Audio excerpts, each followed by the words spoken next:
Hello, how y'all doing today? My name is Bernie Thompson, and today we're here to take a look at a 2011 Ram 2500 pickup truck. This Ram has a 5.7 V8, and this engine is experiencing engine misfires. So the first thing I want to do is I want to get a scan tool and get some basic data out of this vehicle so we can properly diagnose it. So let's get the scan tool on this vehicle. We have the scan tool data up, so let's go ahead and take a look at this. So the first thing I can see is I have a problem with bank 1. So on bank 1, we're got some control issues, but mainly we have a trim for long-term trim has a problem and total trim has a problem. So both banks seem to have some trim issues, but it's way worse on bank 1, and we also have a total trim of 11%, and that's bank to bank. So that's a problem. That's a major problem right now, and it's on one bank. Time to temperature, we came up good. Our vacuum is good. Charging is good. We haven't set any codes, but they've cleared all the monitors. So basically, when you see that, the shop has been working on it, and we already know that they've been working on this car trying to fix this misfire for quite some time. So now what we want to do is we want to go and just see if we can get a code. Maybe one's there. Okay, it's not. So what I want to do is I want to go over here and I want to get mode 6, and I want to pick Chrysler, and then we want to see what mode 6 is going to tell us. Maybe it has some misfires so it can help me.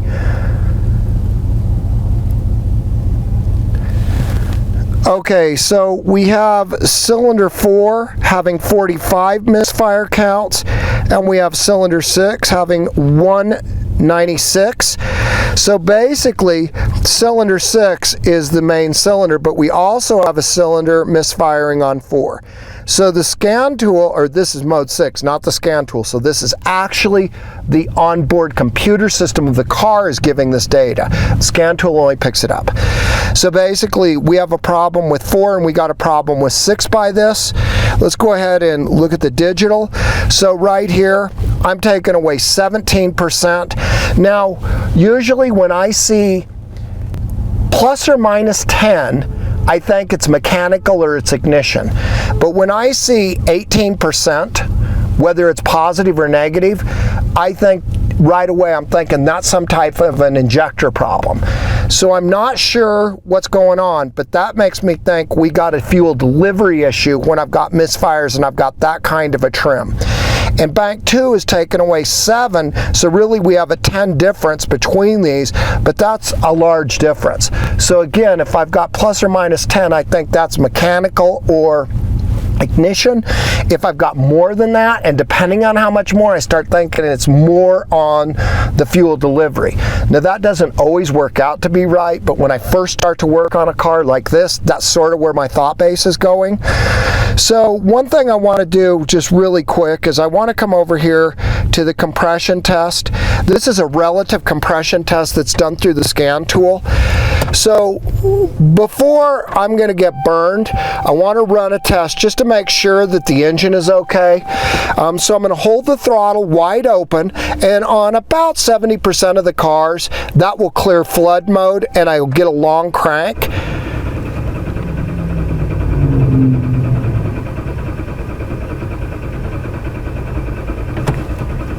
Okay, so we have problems.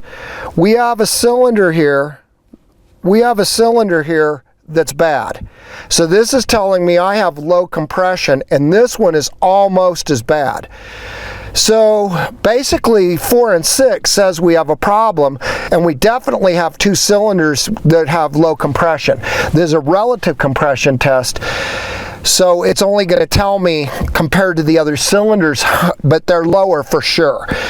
So what I want to do now, before we get caught up in anything else, I want to do a relative compression test with a scope, and I want to know what cylinders it says, because it will identify the cylinder. It will give me an identification to what cylinder, so we can be much quicker on the diagnostics. So let's go ahead and get a scope on the engine and see what we can't get. To run the relative compression test, I've connected channel 1 to the positive, the ground to the negative, and channel 2 goes to cylinder 1. Now from this location right here, we can run that relative compression test. So let's go ahead and crank this vehicle over and figure out what cylinder has this problem. Now that we've got the connections made for the relative compression test, we need to go ahead and set the scope up for that test. So the first thing we want to do is go ahead and bring the scope up. We want to go to Tools. We need to go to Compression. We need to pick the engine.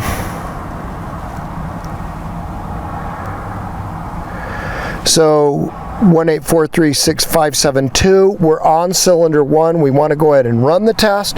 We're going to do the same thing where we hold the throttle wide open and we do an extended crank.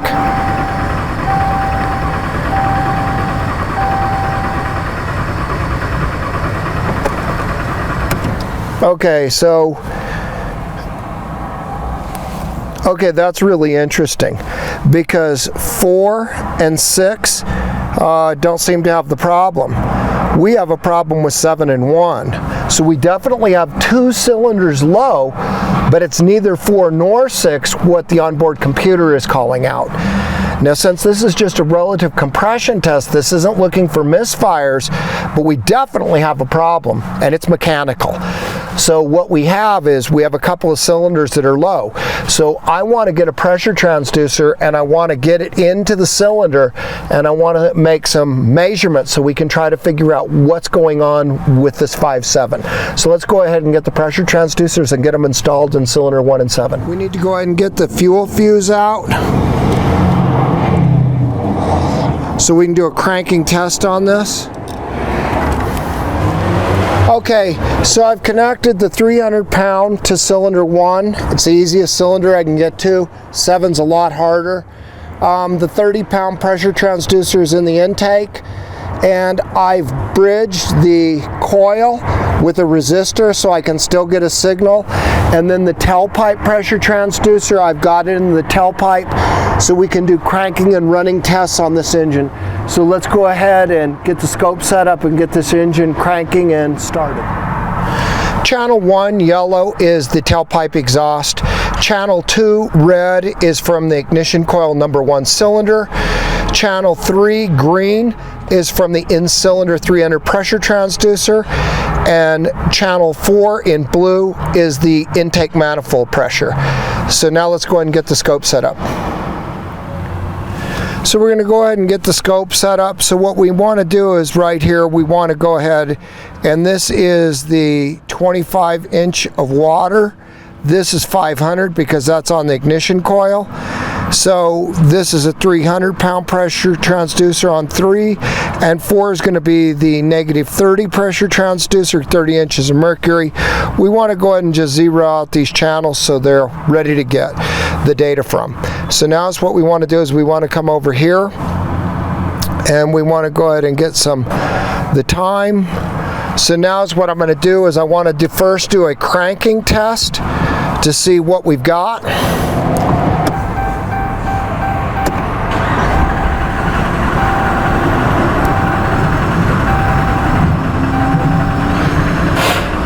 Okay, we want to go ahead and take our zoom window and we want to get 2 of these. We want to go ahead and take our cursor and a cursor, and we want to mark the cylinders. Now this cylinder still has pretty good pressure at 130, so it's not that low. We want to take our zoom window and I want to come down here, and it's what I'm interested in doing is to look at these pockets and where they're happening. I want to come in here, we want to turn off this, and we want to go and smooth the data. This will help clean it up a little bit. So let's move this down and let's go ahead and remark that.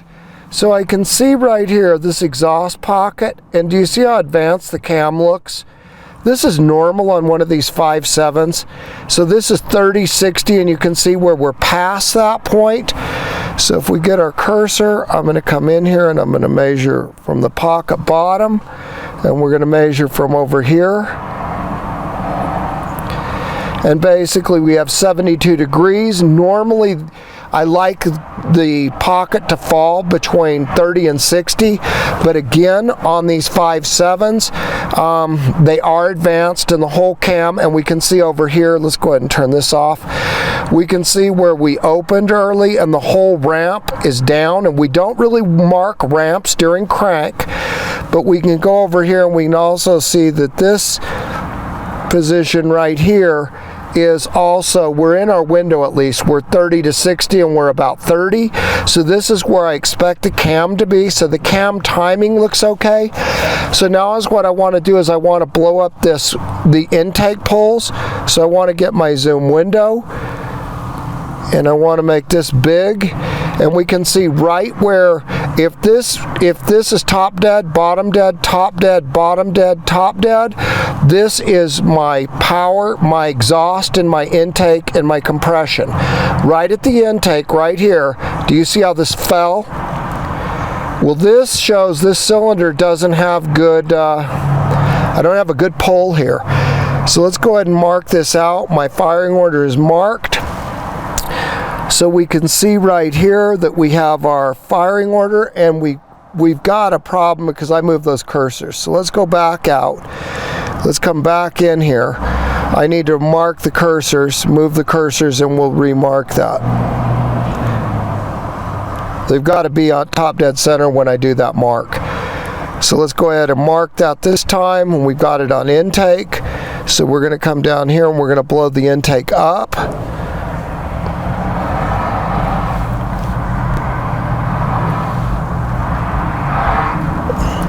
Okay, so now I want to go ahead and remark that. So now I can see right here where this drops. This is cylinder 1, and I see as soon as cylinder 1's valve opened, it takes a large drop, and then it doesn't regain. Notice that this one, the pull drops and it pulls up, and it pulls up, and it pulls up, and we can see where these deltas are. The difference between the bottom and the top are very large. Do you see how small this one is on one? And then he falls, and then he comes up, and I got a big pull. Now, when it falls again, it's because this cylinder didn't make any vacuum. So it fell down, and you might think that 8 looks bad, but 8 is good. 8 pulls a big pull. See the delta between here? This cylinder is okay. The one that has a problem here is cylinder 1. This guy's not doing good. And I got another problem here on 6. Do you see how we came down and we don't have a big pull, and we dropped again on 5, but 5 has a big pull? Something's not right with 6. But right now we're in a cylinder that definitely has a problem, and 7 was my other one that showed a problem, and I've got a pretty good pull on it. So I'm not sure what's wrong there, but I need to just concentrate on the data that I have right here. This is telling me that I have a problem, and the problem is on 1, and I definitely drop vacuum. This guy is not pulling the vacuum. So let's go ahead and look at the waveforms, and what I want to do is I want to go ahead and zoom out, and I want to look at all these bottoms, and they all look okay. I'm going to get the cursors, and I'm going to come in right here, and we're going to measure the bottom, and we're going to go to the bottom of the pole, and I can already tell you that it looks fine. But if we go to the bottom of the exhaust pocket to the pole, I don't want to have more than 3 psi. More than 3 is a leak. Now that's not telling me that that cylinder's got a leak, but we can see this drop in this intake. Do you see how I dropped here? I dropped here, I dropped here, I dropped. That's dropping on 1 every single time 1 has a problem. So I'm not sure right now what's wrong with it. These pockets all look okay. Let's smooth that a little bit more.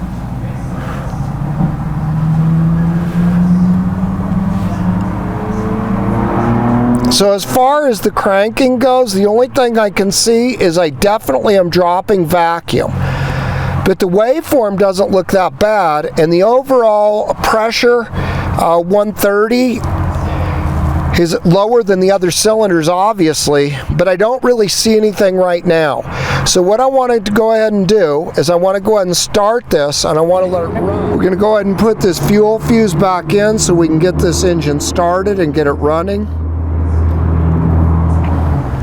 We've got the fuse in, so this is going to go ahead and start and run. Let's go ahead and run it and see what we get out of this. See if we can figure out what's going on. We can see right here where the coil was firing and now it's not.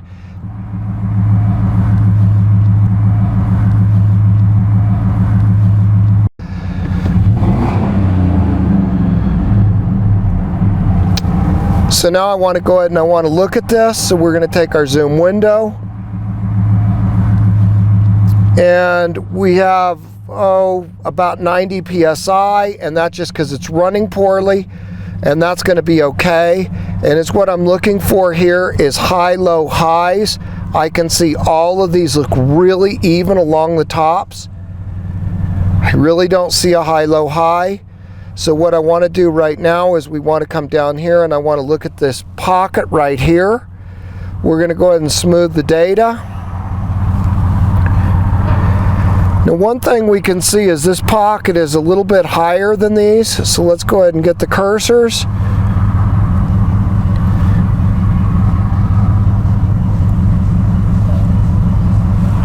And we're not that much higher. As long as it's under 2 PSI, this is 1.6, and I'm a little high anyway, so that's okay. I don't see a problem with that. But it is a little high for these engines. They usually don't ride quite that high. But I don't see a breakdown. I'm looking for ripples in the front edge, flat bottoms. Do you see how these look like clones? These totally look like clones here.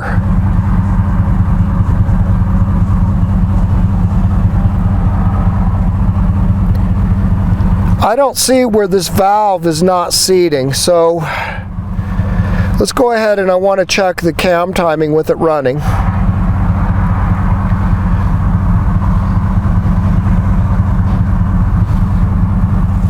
So we want to get our cursors, we want to go ahead and mark this.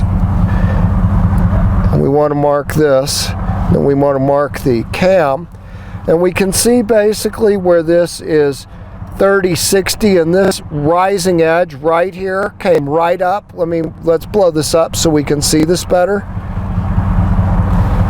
Do you see how that rising edge is just a little bit past the 60? And that is what I expect on these engines. And we have a little bit of an early cam here. The valve opens a little early and it falls. Whole ramp falls about the top dead center.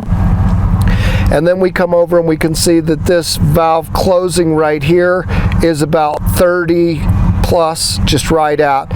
This all looks okay. And this is what I expect on these cams. Now let's go ahead and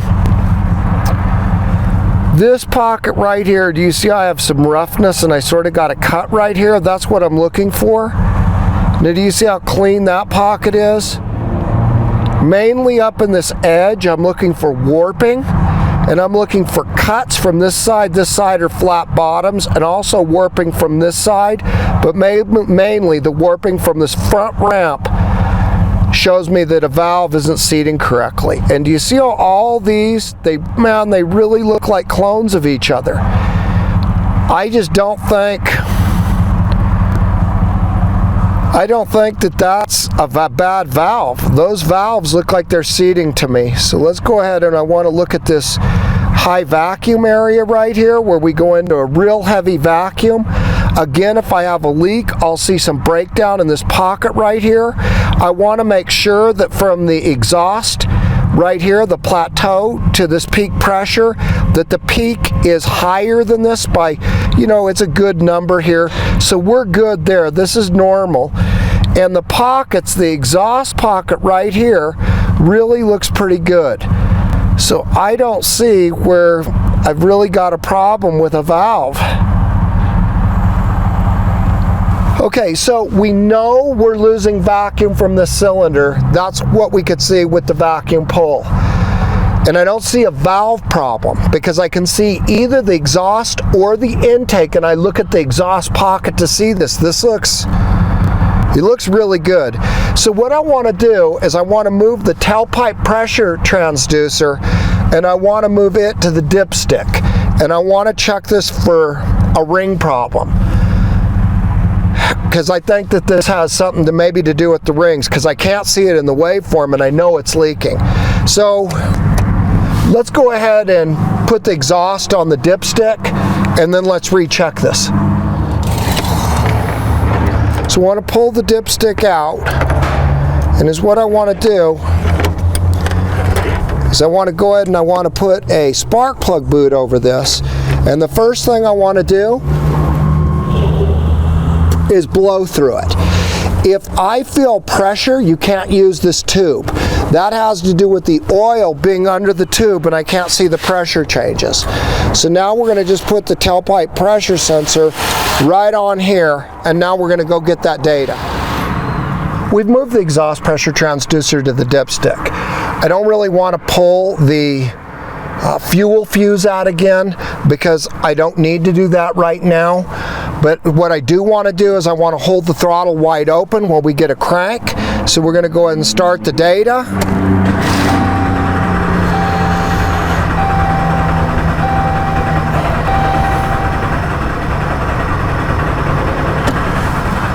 So we have even cranking. We want to go ahead and turn this on. Now we want to go ahead and zoom. Okay guys, the rings are bad on this engine. This is really cool. This is a good one. Now, okay, these are my compression towers right here. That's this tower and this tower. Do you see how the crankcase pressure is coming up directly with the tower? So what this, I'm going to clean this up. So we're going to go ahead and we're going to smooth it. And basically, is what we see is this is latent. Notice that this builds behind the peak pressure. I'm going to go ahead and I want to zoom in again. We're going to come down. Now again, we can see this is the crankcase pressure, and do you see how it's building, building, building? And do you see how the peak pressure is behind the top dead center point between the tower? It's a little latent. That's because the volume from inside this cylinder is going by the rings, and then it's building this pressure inside the crank. So let's go back out. I want to go and we want to get this zoom out. I want to come down and I'll show you how obvious this is when you see it. Do you see how every one time we come up to top dead center pressure, we're pushing that pressure into the crankcase? Okay guys, is what's wrong is this needs an engine. So no matter what you do to this engine, no matter how many parts you put on it, like the shop here has done, you're not going to fix this problem. This is going to need an engine rebuild, or a used engine, or a rebuilt engine, or whatever you're going to do, but you're not fixing this misfire. This has the rings out of this. And we haven't even looked at what's wrong with 7 or 6, but I don't need to go any further because this has got bad rings on cylinder 1 right away. And we know that cylinder 7 has something, but whatever's wrong with 6 or 7 is not the rings. Do you see I only have one increase? This is just on this cylinder 1. So wow, that's pretty cool. I didn't expect the rings to be bad when I came over here. You don't see very many bad rings. I just don't get many cars like this. So what I want you to take away from this is the way I went about diagnosing this. This is a really fast, quick, accurate diagnostics by first getting a scan tooling and getting data and letting that drive what I did.